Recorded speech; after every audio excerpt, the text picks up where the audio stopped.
secrets. And then you next. Okay, Ronnie, go and walk in. Okay, Mel, you recognize this guy? Vaguely. I'm not quite sure, but he's wearing the same glasses. Hair's a little darker. A little skinnier, perhaps. That's me. That's you. I think it's beautiful. It is beautiful. Mel Levitt, we're talking with Mel. Mel, when he was with WDSU, Channel 6, they began broadcasting live races from the fairgrounds in, I think, 1950. Tell us what you remember about those days and about this picture. Well, actually, I guess I was around 20, 21 years of age when I came down there. I knew very little about racing. I learned fast because everybody was willing to help me. And television then was quite intimate, only 2,000 sets. This particular picture brings back memories of how I spent Saturday afternoon during 12 to 13 seasons, during which the attendance began to climb, and there was a great thrill in feeling that we were able, well, me, to learn something about racing and transmit it to people who had never experienced it. And they began coming from Texas and the Gulf Coast as we expanded. We were always here at the finish line. Notice the difference.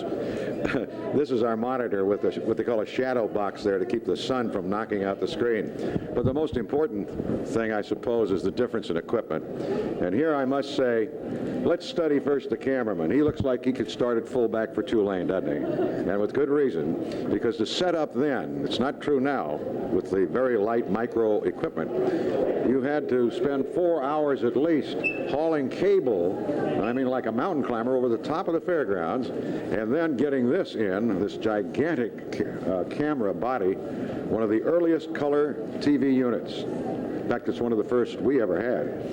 And then you'd link it up, and then you had to get a sight line. I don't want to get too technical, but all of this is going on for 4 hours, and then you test it after you linked up the dish, they called it, with the Hibernia Tower and shot it out into space. It was a miracle, but these were the miracle makers, and of course, I was the guy that did the commentary, and among the memories I have is a horse named Mel Levitt. Tell us about Mel.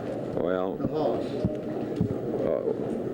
I made a number of friendships here at the racetrack, among them Joe Brown and his wife Dorothy Brown. They operated consistently one of the real class stables. In fact, old-timers will tell you that one time when the fairgrounds was down, they kept their stable here, and they kept the fairgrounds moving. It's a very historic place.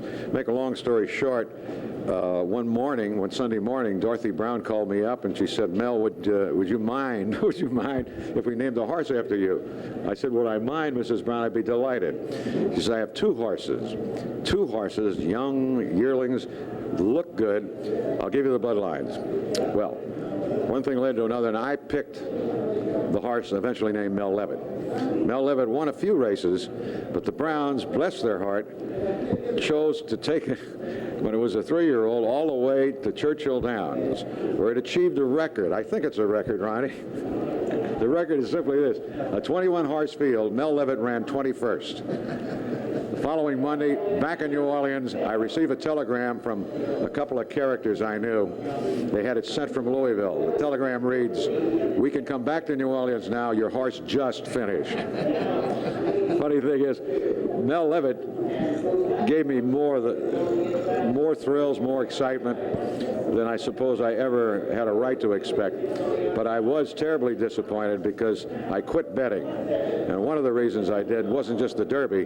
The other horse I didn't pick was Bobby Bricado, and he won $500,000. So that's why I don't bet. But this is the fairgrounds. It is the third oldest track in operation continuously in America. Much history here. Among my memories, a few names real quick. Tenacious, what a stretch runner. Roadhouse, a great handicap horse. I never saw Black Gold, but in the history of racing lore, Black Gold is one of the great stories I can remember writing, because he won the Louisiana Derby, 4 major derbies, including the Kentucky. Gee, was I ever that young?